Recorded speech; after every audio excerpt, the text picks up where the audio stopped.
தக தகன்னு ரத்தின கல்லாட்டம் 3 கிலோ 300 கிராம்ல ஒரு குழந்தைய ஆர்டர் பண்ணுங்க பாப்போம்.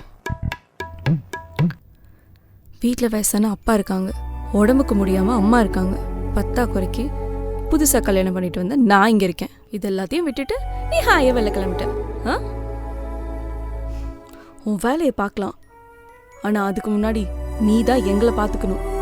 அப்பா அம்மா கிட்ட கொஞ்சம் பேசு, எனக்கும் வந்து ஏதாச்சும் ஹெல்ப் பண்ணு. அதுக்கப்புறம் நம்ம வெளில விளையாடலாம். இப்போ உள்ள போ.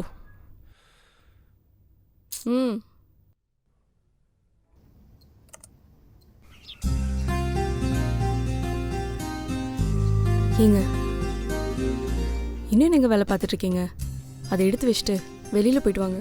ஆம்பளைங்கண்ணா நல்ல இடத்துக்கு போயிட்டு வரணும், வீட்டுக்குள்ளே இருக்கக்கூடாது. என்ன பார்க்குறீங்க? என்னடா காலை இவ தான் நம்மளை வெளில போகக்கூடாதுன்னு சொன்னா, இப்போ இவளே நம்மளை வெளில போயிட்டு வர சொல்கிறான் தானே. வெயில் அலைஞ்சா உடம்பு என்னத்துக்குங்க ஆகுறது? அதனால தான் விடலை. இப்போ தான் வெயில் தாழ்ந்துருச்சுல்ல, எடுத்து வச்சுட்டு கொஞ்ச நேரம் வெளியில் போயிட்டு உங்கள் ஃப்ரெண்ட்ஸோட ஜாலியாக இருந்துட்டு வாங்க. ஒரு நிமிஷம், இப்படியே வா போகிறீங்க? ஆமாம்.